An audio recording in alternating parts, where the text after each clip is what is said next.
दोस्तों, आज हम एक्सप्लेन करने वाले हैं साल 2011 में रिलीज हुई फाइनल डेस्टिनेशन पार्ट 5 को, जिसमें हमें मौत की सच्चाई के बारे में बताया गया है। मौत, जो एक ऐसा शब्द है जिसे सुनते ही लोगों की रूह कांप जाती है, और शायद ही दुनिया में कोई ऐसा इंसान होगा जो मरना चाहे। इसी तरह इस मूवी में मौजूद कैरेक्टर्स भी अपने आप को बचाने के लिए मौत को धोखा देने का फैसला करते हैं, लेकिन कोई फायदा नहीं होता और एक एक कर सभी दर्दनाक तरीके से मारे जाते हैं। लेकिन कैसे? तो इसके लिए आपको वीडियो को लास्ट तक देखना होगा। दोस्तों, कहानी की शुरुआत होती है सैम नाम के एक लड़के को दिखाते हुए, जो आज एक ट्रिप पर जा रहा था। लेकिन सैम अकेला नहीं था, बल्कि उसके साथ उसके कुछ दोस्त और गर्लफ्रेंड मॉली भी इस ट्रिप पर जा रही थी। लेकिन बस में बैठने से पहले ही मॉली और सैम का किसी बात को लेकर झगड़ा हो जाता है, जिसकी वजह से दोनों अलग होने का फैसला कर लेते हैं और फिर बस में जाकर अपनी अपनी सीट पर बैठ जाते हैं, जहां सैम की नज़र सामने चल रही एक वीडियो पर पड़ती है, जिसमें 180 कॉर्पोरेट कंसल्टिंग लिखा हुआ दिखाया जाता है। इससे पहले कि सैम कुछ समझ पाता, अचानक इनकी बस के पास से लकड़ियों से भरा ट्रक गुजरता है। इसके बाद बस अपना सफर तय करते हुए एक ऐसे ब्रिज पर पहुंच जाती है जहां कंस्ट्रक्शन का काम चल रहा था। ये देखकर सैम को कुछ अजीब महसूस होता है। उसे ऐसा फील होता है जैसे इन लोगों के साथ कुछ गलत होने वाला है कि तभी बस ड्राइवर अचानक बस को रोक देता है, जिस वजह से सैम के अंगूठे पर हल्का सा कट लग जाता है और उसमें से खून बहने लगता है। ये देखकर सैम खून को रोकने की कोशिश करता है और नोटिस करता है कि बस का रेडियो अपने आप ही ऑन हो गया है, जिसमें dust in the wind all we are नाम का एक सॉन्ग बज रहा था, जो असल में एक क्लू था कि इन लोगों की मौत विंड यानी हवा की वजह से ही होगी। पर बस में मौजूद कोई भी शख्स इस गाने का मतलब नहीं समझ पाता, बल्कि वो तो आराम से बैठकर अपने सफर को एंजॉय कर रहे होते हैं। लेकिन सैम ने जब से ये गाना सुना था, तभी से उसके दिल में एक अजीब सा डर बैठ गया था। उसे बस यही लग रहा था कि इन लोगों के साथ जरूर कुछ बहुत ही भयानक होने वाला है। अभी सैम ये सब सोच ही रहा था कि तभी हम देखते हैं कि ब्रिज में दरारें पड़ने लगी हैं और ये धीरे धीरे टूटना शुरू हो जाता है, जिसकी वजह से बस ड्राइवर बस को यहीं रोक देता है और सभी को जल्दी से बस से उतरने के लिए कहता है। इसके बाद एक एक करके सैम के सभी दोस्त अपनी जान बचाने के लिए बस से निकलना शुरू कर देते हैं। पर सैम की एक दोस्त कैंडिस का पैर अचानक फिसल जाता है, जिसकी वजह से वो ब्रिज से सीधा एक शिप के ऊपर जा गिरती है और शिप में लगी रॉड उसके पेट में घुस जाती है, जिसके चलते कैंडिस मौत को गले लगा लेती है। ये देखकर सैम सभी लोगों को बस से निकालने में मदद करता है, लेकिन उसका एक दोस्त आइजैक अब भी बस के अंदर फंसा हुआ था। इससे पहले कि सैम उसकी हेल्प कर पाता, बस ब्रिज से नीचे पानी में गिर जाती है और डूबने की वजह से आइजैक मारा जाता है। अब ये सभी लोग अपनी जान बचाने के लिए इधर उधर भागना शुरू कर देते हैं, जबकि सैम किसी तरह मॉली को ब्रिज की एक साइड से दूसरी साइड पर पहुंचा देता है। लेकिन तभी वो नोटिस करता है कि ओलिविया को भी हेल्प की जरूरत है।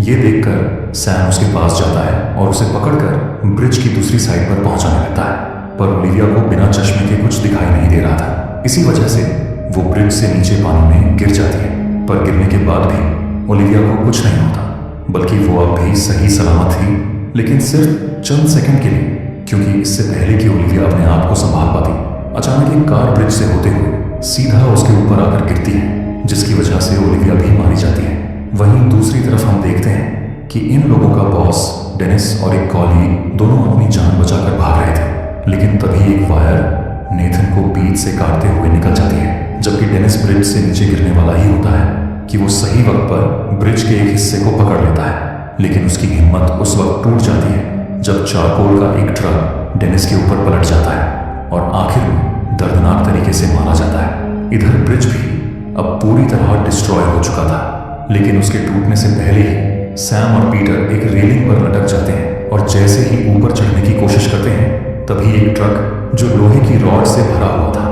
वो पीटर के बिल्कुल करीब आ जाता है और उसमें से बहुत सारी रॉड्स निकलकर उसकी बॉडी के आर पार हो जाती हैं। ये देख सैम बहुत ज्यादा डर जाता है और हिम्मत हारे बिना लगातार ऊपर चढ़ने की कोशिश करता रहता है, लेकिन कोई फायदा नहीं होता, क्योंकि ट्रक के अंदर से बहुत सारी रॉड्स निकलकर सैम के शरीर को 2 टुकड़ों में काट देती है, जिसकी वजह से वो भी मौत की आगोश में समा जाता है। जबकि मॉली रोते हुए ये सब देख रही थी, तभी अचानक सैम की आंख खुल जाती है, यानी वो अब तक सपना देख रहा था। पर इस सपने की वजह से सैम काफी ज्यादा डर चुका था। उसे समझ नहीं आ रहा था कि ये सब उसने क्या देख लिया। अभी सैम इस बारे में सोच ही रहा था कि अचानक बस का ड्राइवर बस को रोक देता है और सैम के अंगूठे में चोट आ जाती है, जिसके बाद रेडियो भी सच में अपने आप ही ऑन हो जाता है और उसमें वही गाना बज रहा होता है जो सैम ने अपने सपने में सुना था। ये देखकर वो समझ जाता है कि उसने सिर्फ एक सपना नहीं बल्कि फ्यूचर में होने वाले हादसे को देखा है और अब काफी सारे लोग मरने वाले हैं। इसलिए सैम जोर जोर से चिल्लाना शुरू कर देता है और बस में मौजूद सभी लोगों से कहता है कि आगे जाकर ब्रिज टूटने वाला है, इसलिए अपनी अपनी जान बचा लो। पर कोई भी उसकी बात पर यकीन नहीं करता, बल्कि सभी को लगता है कि सैम ये सब उन्हें डराने के लिए कह रहा है, पर उन्हें ये नहीं पता था कि वो सच बोल रहा है। वहीं सैम जब देखता है कि कोई भी उसकी बात को सीरियस नहीं ले रहा है, तो ऐसे में वो अपनी गर्लफ्रेंड मॉली को लेकर बस से उतर जाता है, जिसके बाद पीटर और कैंडिस भी उनके पीछे चले जाते हैं। ये देखकर बाकी लोगों को भी न चाहते हुए बस से उतरना पड़ता है, लेकिन जैसे ही वो ब्रिज पर अपने कदम रखते हैं तो सैम की कही हुई बात सच हो जाती है और ब्रिज धीरे धीरे टूटने लगता है। अब सभी लोग अपनी आंखों के सामने ब्रिज को डिस्ट्रॉय होते हुए देखते हैं, लेकिन उनके मन में कई सारे सवाल चल रहे थे। साथ ही उन्हें सैम से डर भी लग रहा था, क्योंकि उसने फ्यूचर में होने वाली घटना के बारे में पहले ही बता दिया था।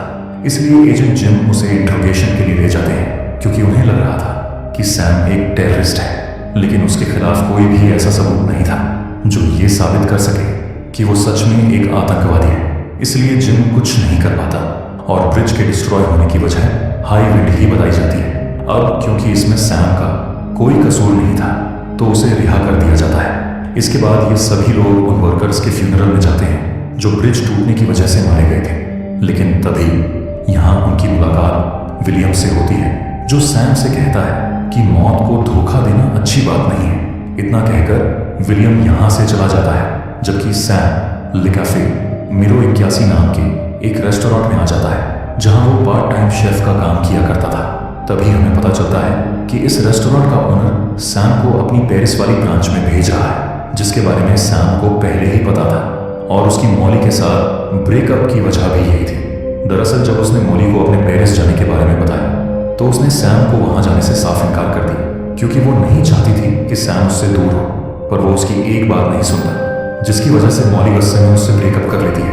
वहीं दूसरी तरफ हम कैंडिस को देखते हैं, जो अपनी डेली जिम प्रैक्टिस कर रही थी, जबकि पीटर ऑडियंस में बैठकर उसे देख रहा था। कैंडिस एक बेस्ट जिम्नास्टिक प्लेयर थी, जो जिम्नास्टिक्स को बहुत ज्यादा एंजॉय करती थी और काफी सालों से इसकी प्रैक्टिस भी कर रही थी। हर रोज की तरह जब आज कैंडिस फ्लिप लेती है तो ऊपर से बहुत तेज नीचे गिरती है, जिस वजह से उसकी स्पाइन टूट जाती है और चारों तरफ हमें खून ही खून देखने को मिलता है। ये सब पीटर भी अपनी आंखों से देख रहा था, जो कैंडिस की इतनी दर्दनाक मौत को देखकर काफी घबरा जाता है। अगले दिन हम सभी कॉलीग्स को ऑफिस में देखते हैं, लेकिन कैंडिस की डेथ की वजह से इन लोगों का काम में मन नहीं लग रहा था। वहीं पीटर की भी हालत कुछ ठीक नहीं। वो अपनी डेस्क पर बैठकर सिर्फ कैंडिस के बारे में ही सोच रहा था और काफी परेशान भी था। ये देखकर सैम और मॉली उसे ड्रिंक ऑफर करते हैं और फिर बाकी कॉलीग्स के साथ मिलकर शराब पीने लगते हैं। पर यहाँ एक पर्सन मिसिंग था और वो था आइजैक, जिसे कैंडिस की ड्रॉर में से एक स्पा का टिकट मिलता है, जिसे देखते ही वो चुपचाप बिना किसी को बताए स्पा के लिए निकल जाता है। इधर ओलिविया की भी डॉक्टर के साथ अपॉइंटमेंट थी, इसलिए वो भी यहाँ से जाने लगती है। पर डेस्क से उठते होकर अचानक एक फोटो नीचे गिर जाती है, जो कि ओलिविया की ही थी। पर हम देखते हैं कि उसकी फोटो पर लगा कांच टूट चुका है और ये एक बुरा साइन था। पर ओलिविया इस बात पर ज्यादा ध्यान नहीं देती और यहाँ से चली जाती है, जबकि पीटर कैंडिस को भूल नहीं पा रहा था। हालांकि वो खुद को रिलैक्स करने की काफी कोशिश करता है, पर अचानक हाइपर होकर ग्लास जमीन पर दे मारता है। ये देखकर बाकी कॉलीग्स उसे शांत करने लगते हैं, लेकिन इन लोगों को ये नहीं पता था कि इनका बॉस डेनिस कैमरे के जरिए इन पर नजर रख रहा है और सारी रिपोर्ट एजेंट जिम को दे रहा है। वहीं आइसाक अब स्पास पहुंच जाता है, जहां उसका बहुत अच्छे से मसाज किया जाता है और फिर शुरू होता है एक्यूपंक्चर सेशन, जिसके लिए एक लेडी आइजैक की बॉडी पर नीडल लगाकर उसे आधे घंटे सोने के लिए कहती है और उसे अकेला छोड़कर यहाँ से चली जाती है। पर तभी आइजैक के पास रखी टॉवल में अचानक आग लग जाती है। ये देखकर वो जोर जोर से चीखना शुरू कर देता है, लेकिन कोई भी उसकी आवाज नहीं सुन पाता, जिसके बाद वो खुद टेबल से उतरने लगता है। पर अचानक पैर फिसलने की वजह से वो जमीन पर गिर जाता है और सारी नीडल्स उसकी बॉडी में घुस जाती है। लेकिन आइजैक हिम्मत नहीं हारता, बल्कि वो जैसे तैसे दरवाजे तक पहुंच जाता है। पर तभी एक कैंडल अचानक नीचे गिर जाती है और पूरे फ्लोर पर हमें आग ही आग देखने को मिलती है। पर आइजैक को कोई नुकसान नहीं होता। वो इस आग से तो किसी तरह बच जाता है, पर एक बूढ़ा स्टैच्यू अचानक उसके फेस पर गिर जाता है, जिसकी वजह से आइजैक की भी मौत हो जाती है। इधर ऑफिस में मॉली और सैम एक दूसरे से बात कर रहे थे, जहां सैम मॉली को अपने साथ पेरिस चलने के लिए कहता है। ये सुनकर मॉली भी राजी हो जाती है और इन दोनों का पैचअप हो जाता है। तभी पीटर इनके पास आकर इन्हें आइजैक की मौत की खबर देता है, जिसके बाद ये सभी स्पिया में पहुंच जाते हैं, जहां इन्हें विलियम दिखाई देता है। ये देखकर सैम को लगता है शायद वो इनका पीछा कर रहा है, इसलिए वो विलियम के पास जाकर उससे पूछता है कि तुम हमें फॉलो क्यों कर रहे हो। इस पर वो जवाब देते हुए कहता है कि मेरा तो काम ही ऐसा है, जहां डेथ होती है मुझे वहां जाना ही पड़ता है। इसके बाद सैम विलियम से पूछता है कि उनके साथ ये सब क्यों हो रहा है। तब विलियम उसे डेथ के प्लान और पैटर्न के बारे में बताता है। विलियम की बात सुनकर सभी लोग समझ जाते हैं कि अगर वो अपनी जगह किसी और इंसान को मार देंगे तो डेथ की लिस्ट में उनकी जगह वो इंसान मर जाएगा और उस मरने वाले की उम्र उन्हें मिल जाएगी और उनकी लाइफ जो लगभग खत्म हो चुकी है वो उस शख्स के पास चली जाएगी जो मर गया है। लेकिन अपनी जान बचाने के लिए दूसरे की जान लेना ये अच्छी बात नहीं है। वहीं सैम अपने कॉलीग्स को यह भी बताता है कि वो सब मारे जाएंगे, लेकिन मॉली जिंदा रहेगी क्योंकि वो ब्रिज कोलैप्स में नहीं मरी थी। ये सुनकर पीटर को गुस्सा आ जाता है और वो सैम से कहता है कि जब कैंडिस नहीं बची तो मॉली कैसे बच पाएगी। इतना कहकर पीटर यहाँ से चला जाता है। अब क्योंकि सभी लोगों को डेथ के पैटर्न के बारे में पता चल गया था, पर ओलिविया अभी भी इस बात से अनजान थी, इसलिए सभी कॉलीग्स अब ओलिविया के पास जाने का फैसला करते हैं ताकि उसे भी ये सब बता सके। इधर हम ओलिविया को देखते हैं जो डॉक्टर के पास अपनी आंखों का लेजर ट्रीटमेंट कराने आई थी, क्योंकि उसे ठीक से नजर नहीं आ रहा था। लेकिन हॉस्पिटल में मौजूद बड़ी बड़ी मशीनों को देखकर उसे डर लगने लगता है। अपने डर को दूर भगाने के लिए ओलिविया एक टेडी बेयर को कस के पकड़ लेती है और उसे प्रेस करने लगती है, जिसकी वजह से टेडी बेयर की एक आंख निकलकर जमीन पर गिर जाती है, पर ओलिविया को यह बात पता नहीं चलती। इधर डॉक्टर जब उसकी ट्रीटमेंट फाइल चेक करते हैं तब उन्हें पता चलता है कि वो फाइल अधूरी है, इसलिए वो ओलिविया को अकेले ही ऑपरेशन रूम में छोड़कर फाइल लेने चले जाते हैं। पर डॉक्टर के जाते ही मशीन में शॉर्ट सर्किट होना शुरू हो जाता है, जिसकी वजह से लेजर की पावर धीरे धीरे बढ़ने लगती है।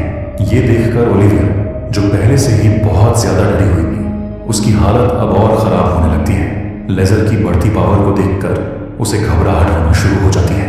वो रिमोट के जरिए लेजर को बंद करने की कोशिश करती है, लेकिन हाथ लगने की वजह से वो रिमोट नीचे गिर जाता है और उसका स्टार्ट बटन ऑन हो जाता है, जिसके बाद लेजर मशीन अपना काम करना शुरू कर देती है और ओलिविया की एक आंख को जला देती है। एक आंख को नुकसान पहुंचाने के बाद जब लेजर दूसरी आंख की तरफ जाने लगती है तब ओलिविया अपना हाथ सामने कर देती है, जिसकी वजह से उसकी दूसरी आंख तो बच जाती है लेकिन हाथ जलने लगता है। वो अब किसी तरह अपने आप को बचाने के लिए जैसे तैसे मशीन से नीचे उतरती है और यहाँ से जा ही रही होती है कि तभी सैम और मॉली हॉस्पिटल में आ जाते हैं। इससे पहले कि वो ओलिविया को कुछ बता पाते, उसका सैंडल टेडी बेयर की आंख पर पड़ जाता है और डिसबैलेंस होने की वजह से वो खिड़की के जरिए बिल्डिंग से सीधा एक कार पर जाकर गिरती है, जिसके चलते ओलिविया की एक आंख बाहर निकल आती है और उसकी भी दर्दनाक तरह से मौत हो जाती है, जिसका सबूत हमें पहले ही देखने को मिल गया था जब ओलिविया के हाथ से उसकी फोटो नीचे गिरी थी और उसका कांच टूट गया था। इसी बीच यहाँ एजेंट जिम आ जाता है जो सैम से सवाल जवाब करने लगता है। तब वो उसे डेथ की सारी रियलिटी बता देता है, लेकिन वो उसकी बात पर यकीन नहीं करता। वहीं दूसरी तरफ हम नेथन को देखते हैं जो ओलिविया के बाद अब मरने वाला था। वो इस वक्त अपने ऑफिस में बैठकर काम कर रहा होता है, पर उसका किसी बात पर अपने कोवर्कर के साथ झगड़ा हो जाता है। ये दोनों आपस में बहस कर ही रहे थे कि तभी नेथन की नजर लोहे के एक हुक पर पड़ती है, जिसे देख वो समझ जाता है कि यही हुक उसकी मौत का कारण बनेगा। इसलिए वो डेथ को चीट करने के बारे में सोचता है और उस वर्कर को जैसे ही हुक के नीचे धकेलता है वो हुक उसकी गर्दन में आकर फंस जाता है, जिसकी वजह से वर्कर की मौत हो जाती है। जबकि नेथन पर किसी को शक भी नहीं होता, बल्कि सभी को ये एक एक्सीडेंट लगता है। जिसके बाद वर्कर के मरने की खबर पीटर अपने बॉस डेनिस को देता है, साथ ही उसे डेथ की रियलिटी के बारे में भी बता देता है, क्योंकि वो भी एक सर्वाइवर था। पर डेनिस उसकी एक भी बात पर यकीन नहीं करता, उल्टा वो उसकी सारी बातें एजेंट जिम को कॉल कर बता देता है। इसके बाद ये सभी लोग नेथन के पास जाते हैं जो अभी भी एक्सीडेंट वाली जगह पर ही था। अब पीटर उससे पूछता है कि क्या वर्कर की मौत सिर्फ एक एक्सीडेंट थी या उसने अपनी जगह उसे मारा है। इस पर नेथन हाँ में जवाब देता है और पीटर से कहता है कि अगर मैं वर्कर को नहीं मारता तो आज मेरी जान चली जाती, इसलिए मैंने वर्कर को मारकर अपनी जिंदगी उसे दे दी और उसकी लाइफ मैंने ले ली। नेथन की बात सुनकर सैम और मॉली सोचने लगते हैं कि अगर ये थियरी सच है तो अगली बारी उनके बॉस डेनिस की है। अभी ये लोग बात कर ही रहे थे कि इतने में यहाँ डेनिस आ जाता है, जिसके आते ही एक व्रेंच मशीन से उछलकर अचानक उसके फेस में घुस जाती है और डेनिस तड़प तड़प कर अपनी जान दे देता है। इस तरह ये थियरी भी सच साबित हो जाती है कि खुद को सेव करने के लिए किसी दूसरे को मौत के घाट उतारा जा सकता है।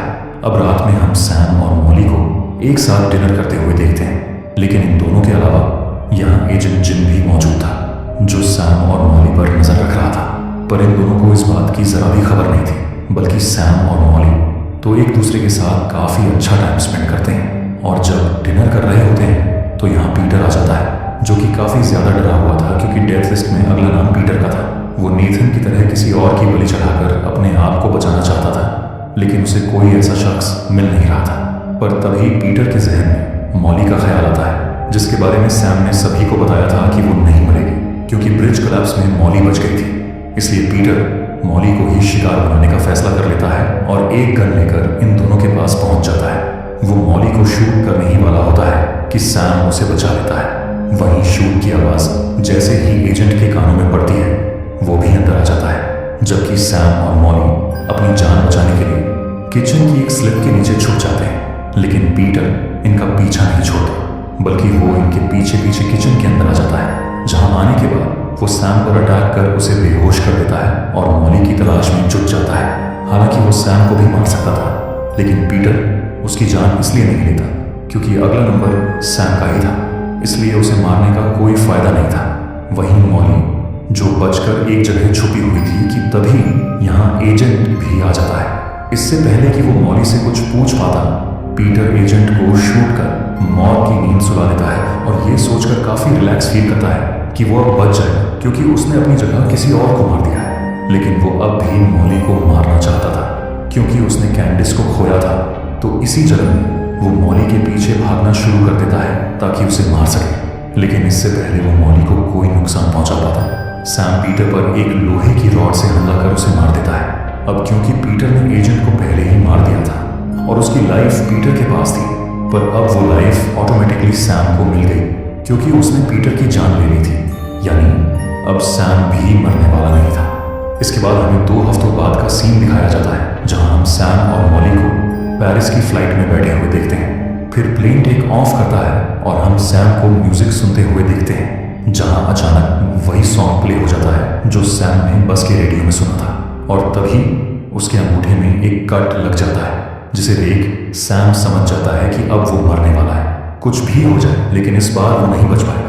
ये सोचकर सैम काफी घबराने लगता है और उसकी यही घबराहट उस वक्त खौफ में बदल जाती है जब वो प्लेन में चारों तरफ आग लगते हुए देखता है, जिसके चलते सभी लोग मारे जाते हैं।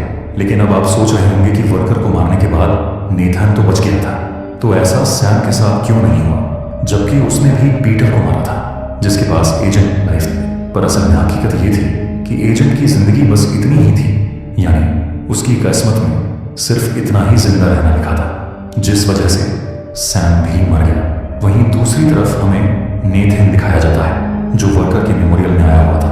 तभी कंपनी का मैनेजर उसके पास आकर उसे बताता है कि इस वर्कर को ब्रेन ट्यूमर था। अगर ये एक्सीडेंट में न मरता तो वैसे भी कुछ दिन बाद मरने वाला था, क्योंकि उसके पास जीने के लिए थोड़ा ही वक्त बचा था। अब ये दोनों बात कर ही रहे थे कि इतने में फ्लाइट 180 का लैंडिंग गियर नेथन के ऊपर गिरता है और उसकी मौत के साथ ये मूवी यही खत्म हो जाती है। लेकिन इसका नेक्स्ट पार्ट भी अवेलेबल है, जिसे मैंने पहले ही अपने चैनल पर एक्सप्लेन करा हुआ है, जिसकी लिंक मैं डिस्क्रिप्शन में पिन कर रहा हूँ। उसे देखना बिल्कुल भी मत भूलना। इस सीरीज की और एक मूवी है जिसे मैं अपने चैनल पर अभी तक एक्सप्लेन नहीं किया। अगर उस पर भी एक्सप्लेनेशन चाहिए तो कमेंट में जरूर बताना, मैं उसे मूवी को भी एक्सप्लेन कर दूंगा।